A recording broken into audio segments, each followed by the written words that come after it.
to petite to queens, I should say strategic sales queens, since yeah, the rebrand is 6 months old.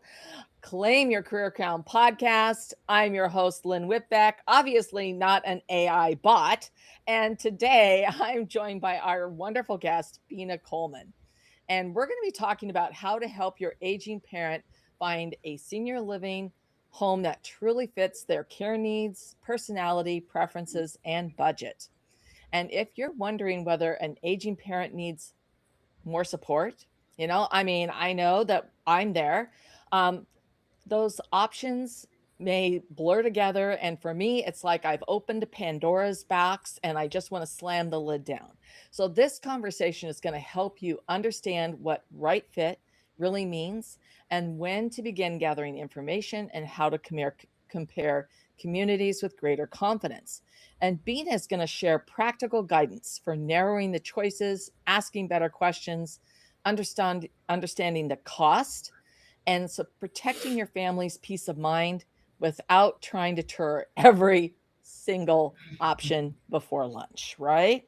So, Bina is a senior living advisor with nearly 20 years of experience in gerontology and a degree in the field. Her work is deeply personal. After navigating the emotional journey of placing her own father in a memory care community, Bina committed herself to helping families find safe, secure, and supportive homes for their aging loved ones. She serves families throughout King County. Bina guides clients through senior living options so they can feel confident their loved ones will receive the right care and reclaim their roles as daughters, sons, or spouses, or aunts or uncles, nieces, nephews, all the things. Outside of work, Bina enjoys time with her husband, their children, and of course, endlessly entertaining their dog. All right, Bina, welcome to the show. I'm so glad you're here today. Thank you, Lynn. I love being here with you. This is so great. All right. And I really am curious because you talked about your personal journey and how that inspired you to get started. Can you share a little bit more about that backstory? Yeah, so very open about it. My dad was diagnosed with very early onset dementia when he was, my mom knows the exact age, but he was in his 50s. He passed in his early 60s. And it was a true journey figuring out the best care for him. We started to keep him at home with caregivers. And truthfully, my mom was young or is young as well. And it's really not fair to her to have to be home with caregivers. So we decided as a family to place him in a memory care community.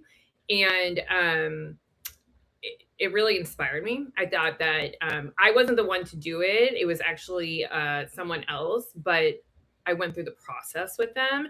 And that's really what inspired me. It was truly amazing to see how this senior living advisor narrowed down the best places for the care he needed, and then the budget and location, of course. But just like I do, I really make sure that these people, my clients, the future residents, are going to get the care and love they deserve.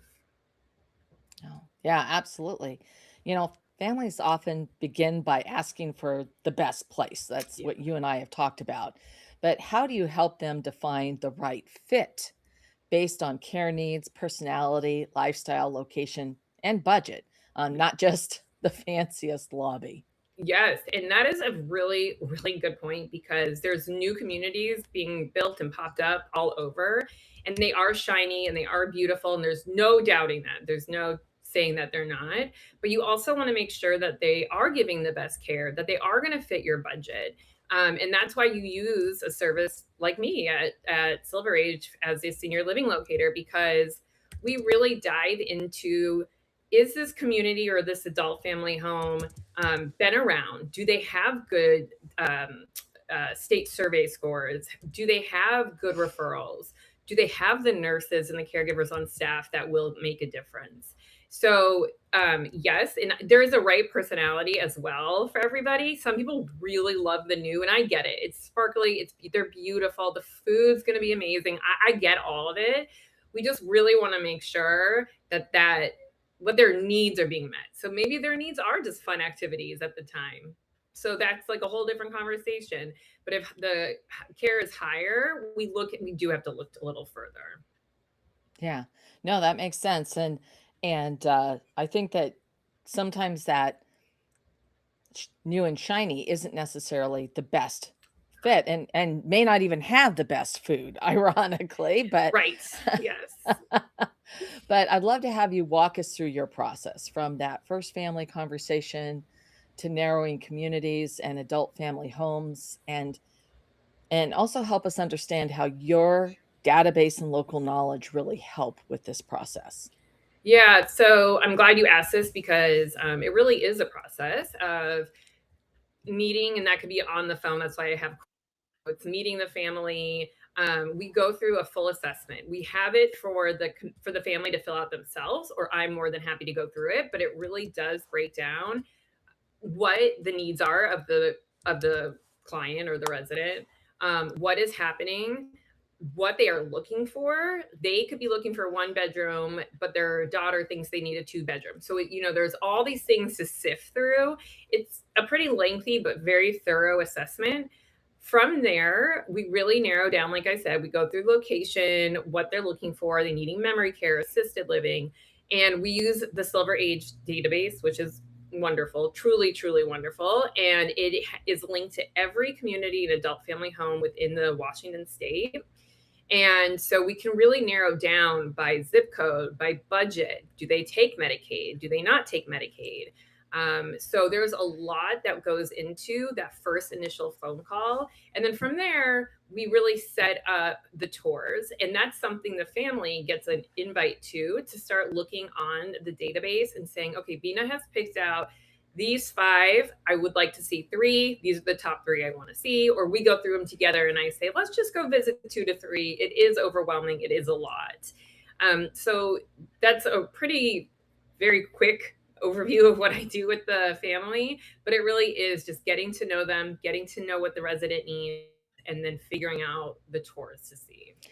Yeah, well, I'm sure that there's a lot of questions in that whole process and that through that you actually get below the surface and you actually get into some of the really important things that they hadn't even thought of mentioning because of the due diligence that you Yes, do in the conversations.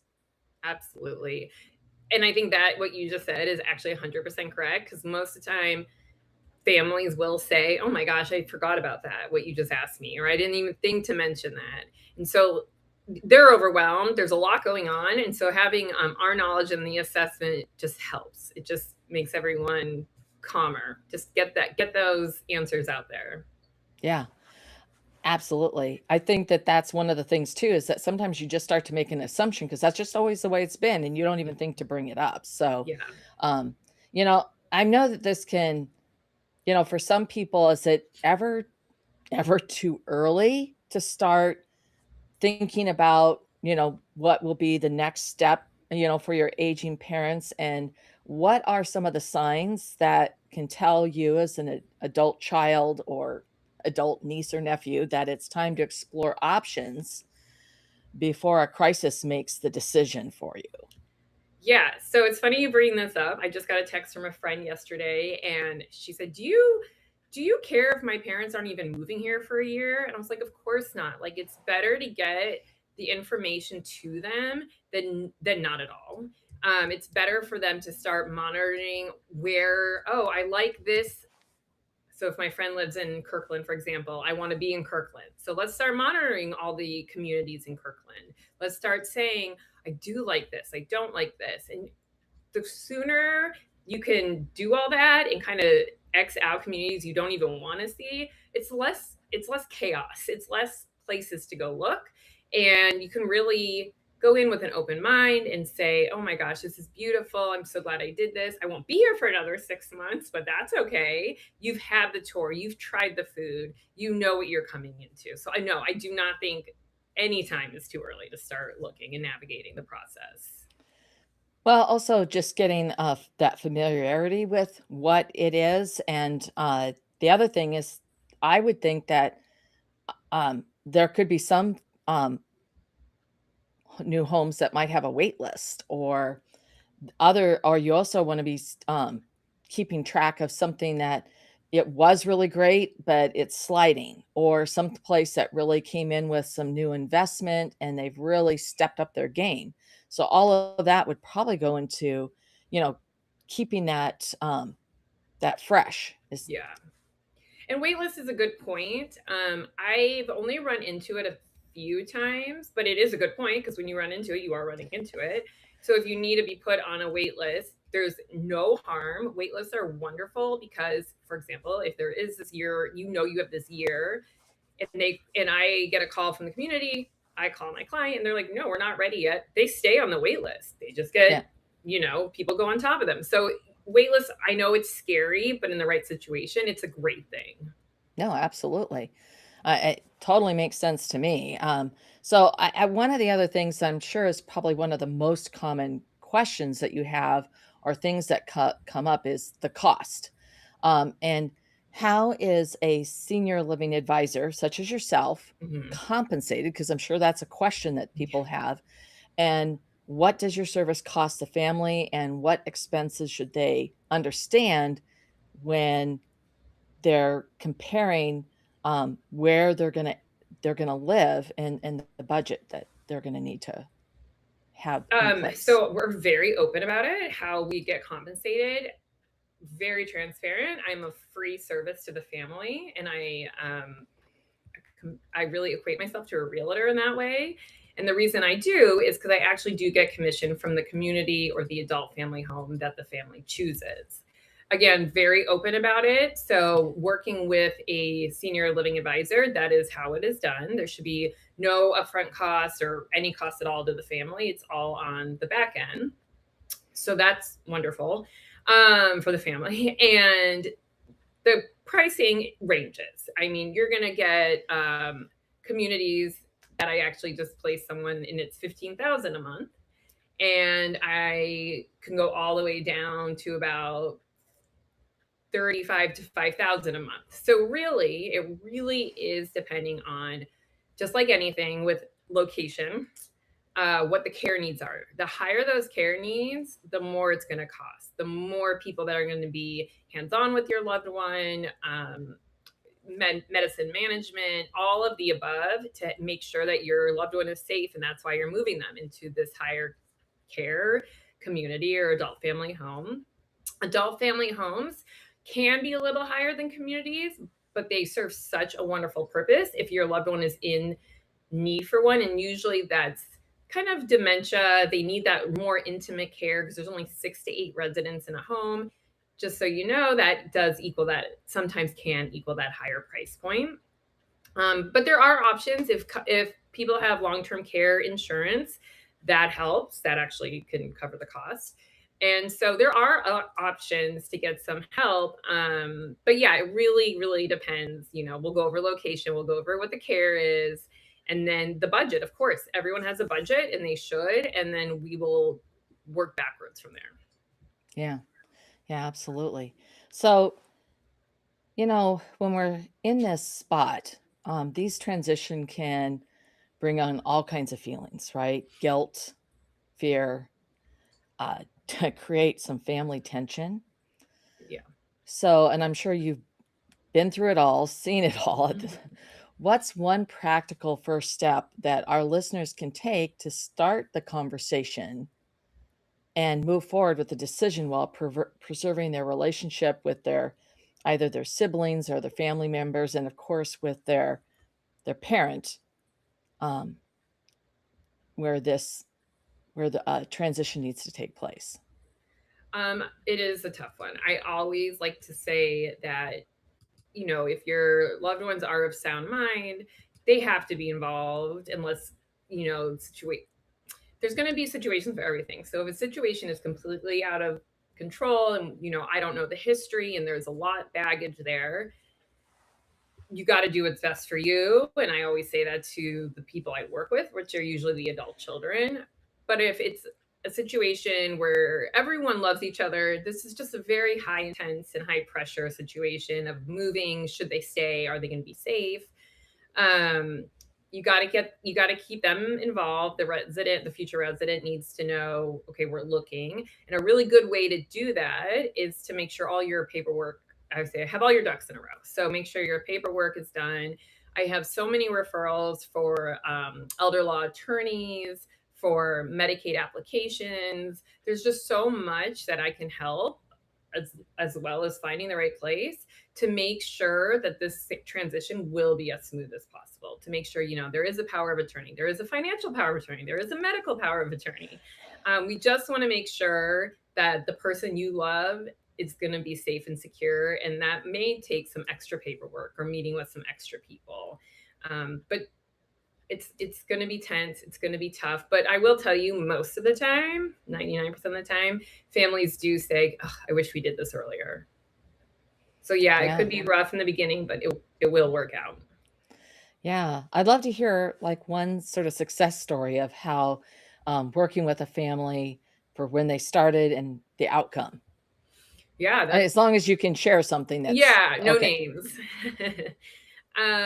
So yeah, there's a great one actually. I worked with two sisters locally, and they were the power of attorneys for their brother who was very sick. And he was in a beautiful community and he was great, but things took a turn for the worse. He needed that more intimate care. He needed an adult family home. So we needed to move him out of a large community, into an adult family home. And the sisters lived near each other, but not like neighbors. So we really wanted that middle ground. We wanted to find a place that was great for this brother. Basically, long story short, we found the perfect adult family home. He got moved in. The love, the intimacy of the caregivers, the other residents, it was so apparent.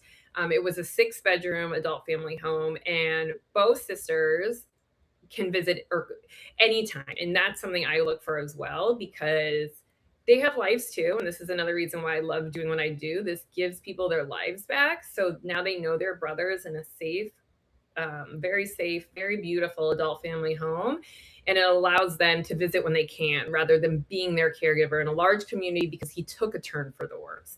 He's doing great when he was there. It's just his care needed more attention. Yeah. All right. And they're very happy, and it was beautiful. It's a beautiful one. Yeah. It does. It sounds like an ideal solution. So, Bina, is there anything you wish that I'd asked you today? Something that people don't think about or that you would like to share? Oh my gosh. I'm trying to think what it could be. Yeah, I guess I love helping in this way. So if you ever have any questions that you think are dumb, or like, oh, my parents aren't ready, just ask anyways. Just ask, your resource. It's never too early to get those ducks in a row, as I mentioned. It's pretty much, I think that's like a really good first step, making sure paperwork is completed, you have an advocate like myself to get you started in the right direction. And things can take a long time. Like a realtor, it's a slower process, and that's okay, as long as you have all the information you need. Yeah, absolutely. So, Bina, thank you so much for showing us how families can move from uncertainty to a thoughtful, right fit senior living decision while protecting both their loved ones' well being and their own peace of mind. I'd love to have you share with our listeners how and where they can find you and find out more about you. Yeah, thank you. This was so great. So you can find me on Instagram at Bina_senior living advisor. I am with a company, and so it's through them, but that's my Instagram, Bina_senior living advisor. Okay. And I've put that in the chat for the live stream so that Bina is a click away. And we'll add it to the show notes for everyone who's tuning into the podcast. And Bina, thank you so much, because this has been really an informative discussion and really getting our, just having to get this conversation started or what to look for. And I really appreciate your being here. And thank you to all our listeners. We so appreciate you. And we want to remind you, if you love the show and you love what we're doing, please leave us a 5-star review, subscribe, share it. It's always appreciated. And Bina, thank you again for being on the show. This is such a great opportunity to learn more about this topic. Thank you, Lynn. Again, thank you to all your listeners. I really hope, gave some people peace of mind and maybe made them question and want to get some answers. So thank you. All right. Bye, everyone. Bye.